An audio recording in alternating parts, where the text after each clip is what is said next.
G'day everyone. Today's Wine Back Wednesday, but from a different place.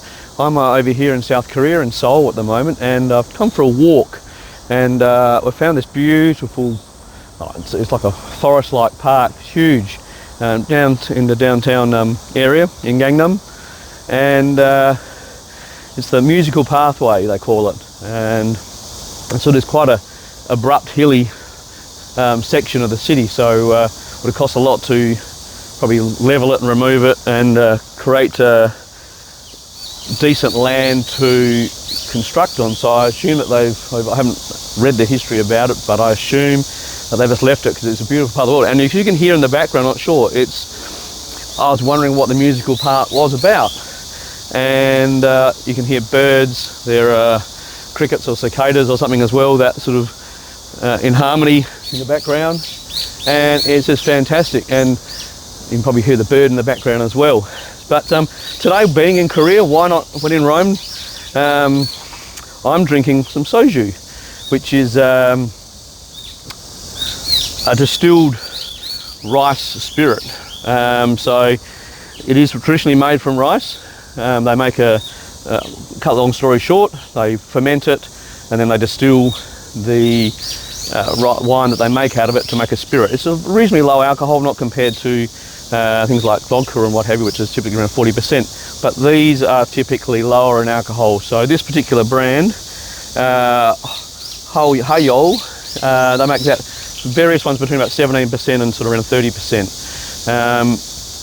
It's interesting, yeah, historically they've been made by rice, but between the 1960s and 1990s, there was actually a shortage of rice in Korea, and so they actually banned the production of Soju out of rice. So they actually started making things out of sorghum and other cereals, and also out of sweet potatoes. And there are still a few businesses who still make it out of sweet potatoes. So this one's out of rice. This company's been going for about 25 years, I think. And they obviously ferment the rice, create the wine, and they distill the product in a vacuum situation. So with a vacuum, it reduces the pressure, and then obviously the temperature that the alcohol comes off is lowered as well. So then after that, they put it into ongis, which are little sort of earthenware vats for 180 days, and then that's ready to be matured. So I'll just pour it into here. Great little bottles, very neutral. There's sort of a nice sweetness to it, and absolutely fantastic. This is 25% alcohol, so sweet, balanced, long, refreshing. It's no heat to it as such, but lovely. So here we got some locals doing the walk, just walking past now. Morning, ladies. Yeah, it's lovely sort of riciness to it, but sweet. It's reasonably neutral, but really pleasant. It goes well with food. You can serve it chilled, you can serve it warm. And just going back to the fermentation process, they do it under pressure, so it actually, at that lower level, they can seem to have better control, and they leave a lot of sort of higher alcohols and stuff behind. So it seems to be a cleaner product to start with, and then when they mature it in the ongi, which is the earthenware vessels, for 180 days, because it's breathable, again, it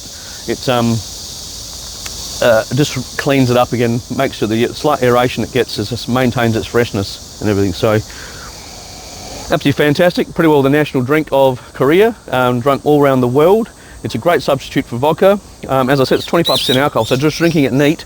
It is so smooth. There's a touch bit of warmth, but there's a sweetness behind it as well. It's about 5 grams per litre of sugar, I believe, roughly. So obviously not fermented out completely, whether they add a little bit back in. They probably add a little bit back in. But yeah, it's really flavoursome, great substitute for vodka in various forms. So happy Wednesday, happy Wine Wednesday even. And here we go. See you later. I'll see you soon when I get back from Korea. Take care. Bye.